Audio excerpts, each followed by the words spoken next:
नमस्कार दोस्तों, स्वागत है आपका आज के नए भूतिया एपिसोड में। मैं आशा करती हूँ कि आप सब लोग ठीक होंगे।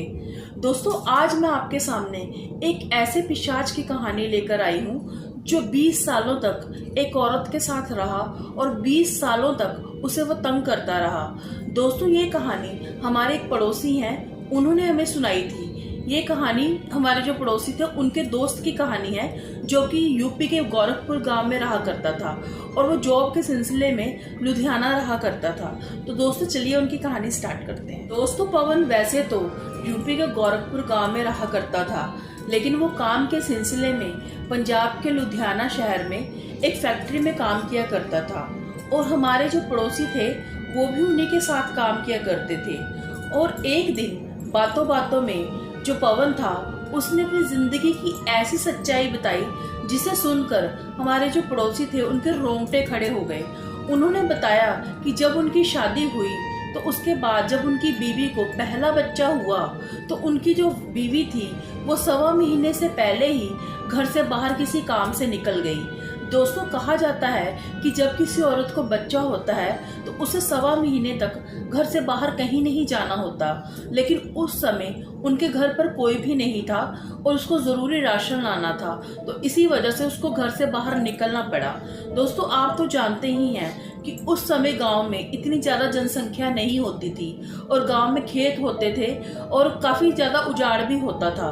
तो दोस्तों, इसी वजह से वो घर के बाहर जब राशन लेने गई और जब वो वापसी पे आ रही थी तो रास्ते में एक बहुत ही पुराना पीपल का पेड़ था जहाँ पर एक बहुत ही भयानक पिशाच रहता था और वो उसी के साथ उनके घर पर आ गया। तो जैसे ही पवन की पत्नी घर आई तो कुछ दिनों तक तो उसे कुछ भी महसूस नहीं हुआ, लेकिन 3-4 दिन के बाद एक दिन जब वो रात में सो रही थी तो उसे ऐसा लगा किसी ने धीरे से उसकी चादर को खींचा और एकदम से डर कर उठ गई। तो उसने अपने आसपास देखा तो कोई भी नहीं था और अगले दिन उसको किसी के दरवाजा खटखटाने की आवाज आई और ये सिलसिला काफी दिनों तक ऐसे ही चलता रहा और उसके बाद उसको बहुत ही डरावने सपने आने लगे। दोस्तों, उसने देखा कि एक आदमी उसके सपने में आता है जो उसके साथ ही रहता है। उसे ऐसा महसूस होने लग गया कि उसके आसपास कोई आदमी रहता है। तो दोस्तों, जैसे ही ये सपना आता वो डर के मारे एकदम से उठ जाती और एक दिन वो पिशाच उसके पति पवन का रूप धारण करके प्रत्यक्ष रूप से उसके सामने आ गया। दोस्तों, उसकी पत्नी पवन को देखकर बहुत ज्यादा हैरान हो गई। उसने कहा कि अरे, आप तो अगले महीने आने वाले थे, तो आप इतनी जल्दी कैसे आ गए? तो उसने कहा कि मुझे इस बार जल्दी छुट्टी मिल गई, इसीलिए मैं 1 महीना पहले ही आ गया। और वो बहुत ही खुश हुई और खुशी खुशी वो उसे अपना पति समझकर उसके साथ रहने लगी। दोस्तों, कुछ दिन ऐसे ही बीत गए और यहाँ से जब पवन ने अपने घर पर फोन किया तो पवन की माँ ने जब फोन उठाया तो वो फोन सुनकर एकदम हैरान रह गई। उसने कहा कि तुम कौन हो, मेरा बेटा तो यहाँ पर है। तो उसने कहा, माँ, ये कैसे हो सकता है, मैं तो अभी यहीं हूँ और मुझे अभी तक छुट्टी नहीं मिली है और मैं अगले महीने आऊंगा। तो उसकी माँ ने फटाफट उसकी पत्नी को बुलाया और जैसे ही उसकी पत्नी ने फोन सुना उसके पैरों के नीचे से जैसे जमीन ही खिसक गई। उसने कहा कि अगर आप वहाँ हो तो जो हमारे साथ इतने दिनों से हमारे घर रह रहा है ये कौन है? तो वो बहुत ज्यादा डर गए। जैसे ही पवन के घर वालों ने इतनी बात सुनी तो वो एकदम से उन्होंने हड़बड़ाते हुए फोन वहीं पर रख दिया और उस कमरे की तरफ भागे। और उन्होंने जैसे ही उस कमरे की तरफ गए तो उन्होंने देखा कि वो पिशाच उनके सामने से एकदम से गायब हो गया। यह देखकर पूरा परिवार डर गया और उन्होंने तुरंत ही अपने बेटे पवन को कॉल किया और उसे सारी बात बताई और पवन भी बहुत ज्यादा डर गया। उसने तुरंत ही अपने काम से छुट्टी ली और अपने गांव के लिए निकल पड़ा। तो दोस्तों, जैसे ही वो अपने गांव पहुंचा तो गांव में उनके एक बाबा जी रहा करते थे। तो वो अपनी पत्नी को उस बाबा के पास ले गए। तो उस बाबा ने अपनी रिद्धि सिद्धियों की शक्ति से जब देखा तो उसने बताया कि इसके साथ एक पिशाच रह रहा है, वो इसके साथ ही रह रहा है, क्योंकि जब ये गांव से निकली थी तो आते समय एक पीपल का पेड़ आया था।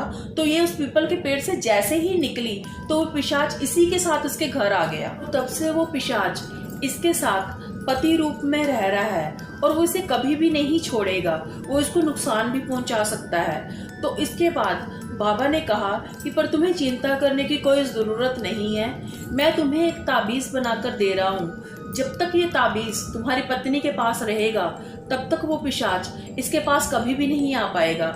लेकिन जिस दिन ये ताबीज़ तुम्हारी पत्नी से दूर हो गया, उसी समय वो पिशाच फिर से तुम्हारी पत्नी के शरीर पर कब्जा कर लेगा और फिर से उसके साथ रहेगा और भी ज्यादा वो शक्तिशाली हो जाएगा। और फिर उस बाबा ने वो ताबीज उसकी पत्नी की बाजू में बांध दिया और वो घर आ गए। तो दोस्तों 1 महीना तो बहुत ही शांति से गुजर गया, कुछ भी नहीं हुआ। और इधर पवन की छुट्टियां भी खत्म होने लगी थी, तो उसको वापस काम के सिलसिले में लुधियाना आना पड़ा। और उसके आने के 3-4 महीने तक तो कुछ भी नहीं हुआ। लेकिन एक दिन जब उसकी पत्नी नहाने गई तो वो ताबीज ढीला होकर अपने आप ही उतर गया और वो जो पिशाच था वो प्रत्यक्ष रूप से उसकी पत्नी के सामने आ गया और वो उसको डराने लग गया। उसने कहा कि मैं तुम्हें कुछ भी नुकसान नहीं पहुंचाऊंगा, मैं सिर्फ तुम्हारे साथ रहूंगा क्योंकि तुम सिर्फ मेरी हो। और उसने कहा कि अगर तुमने ये बात किसी को बताई तो मैं तुम्हें जान से मारकर अपने साथ ले जाऊंगा। तो उसकी पत्नी बहुत ही ज्यादा डर गई, लेकिन फिर भी उसने ये बात अपने घर वालों को बता दी। और उसके घर वालों ने फिर से पवन को फोन करके ये सारी बात बताई और पवन बहुत ज्यादा डर गया और फिर वो तुरंत छुट्टी लेकर फिर से अपने गांव पहुंचा। और जैसे ही पवन अपने घर पहुंचा तो उसने जैसे ही वो अपनी पत्नी के कमरे में पहुंचा तो उस पिशाच ने पवन के ऊपर हमला कर दिया और उसकी पत्नी को भी मारने लगा। दोस्तों ये सब देखकर वो परिवार बहुत ज्यादा डर गया और फिर से वो उसी बाबा के पास गए। तो उस बाबा ने बोला कि मैंने तुम्हें पहले ही बताया था कि उस ताबीज को अपनी पत्नी के शरीर से अलग मत होने देना। तुम्हारी पत्नी ने वो ताबीज उतार दिया और इसी वजह से वो पिशाच फिर से तुम्हारी पत्नी के शरीर पर कब्जा करके बैठा है और इस बार वो बहुत ज्यादा शक्तिशाली हो गया है। उसे निकाल पाना इतना आसान नहीं है।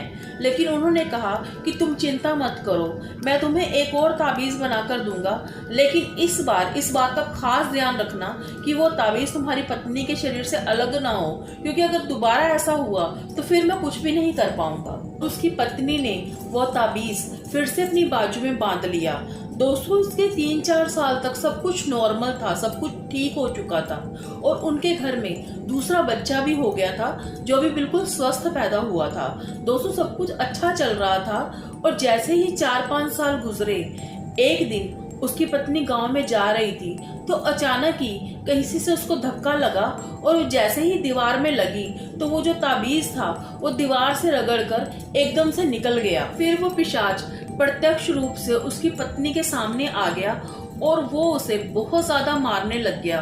उसने कहा कि तुमने कोशिश भी कैसे की, इतने समय से मुझे अपने आप से तुमने दूर रखा, अब मैं तुम्हें इसकी सजा दूंगा, मैं तुम्हें अपने साथ ही लेकर जाऊंगा। और उसके बाद जब उसके घर वालों ने ये बात पवन को बताई तो पवन बहुत ही ज्यादा डर गया। वो फिर से उस बाबा के पास गया, लेकिन उस बाबा ने इस बार बिल्कुल मना कर दिया। उसने कहा कि अब मैं उस पिशाच का सामना नहीं कर सकता, मैंने तुम्हें पहले ही कहा था कि अगर अगली बार ये ताबीज उतरा तो मैं भी कुछ नहीं कर पाऊंगा।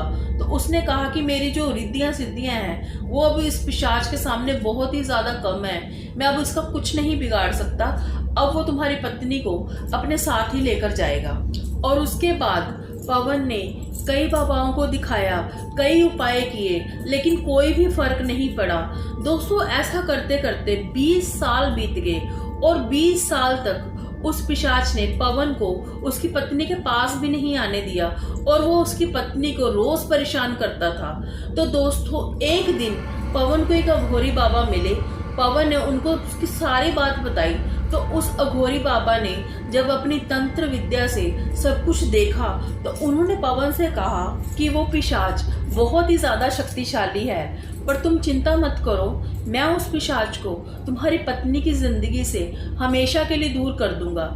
इतना कहते ही वो घोरी बाबा पवन के साथ उसके घर में गए और जैसे ही वो उसके घर पहुंचे उन्होंने अपनी तंत्र मंत्र की साधना से उस पिशाच को एक बोतल में कैद कर लिया और उसे वहां से लेकर चले गए। और उस दिन के बाद वो पिशाच कभी भी उसकी पत्नी की जिंदगी में दोबारा नहीं आया। उनकी जिंदगी में अब सब कुछ ठीक है, लेकिन फिर भी वो उस भयानक यादों को याद करते हैं तो वो बहुत ज़्यादा डर जाते हैं। कैसे 20 साल तक पवन को अपनी पत्नी से दूर रहना पड़ा और उसकी पत्नी को, उस पिशाच को इतना सहना पड़ा। तो ये सब बातें वो आज भी नहीं भूलते। दोस्तों, ये बहुत ही ज़्यादा भयानक घटना थी और बिल्कुल सत्य घटना थी जो पवन जी ने हमारे पड़ोसी को सुनाई थी। तो दोस्तों, मैं आशा करती हूँ कि आपको ये कहानी पसंद आई होगी। अगर आपको ये कहानी पसंद आई है तो नीचे कमेंट करके मुझे ज़रूर बताइएगा।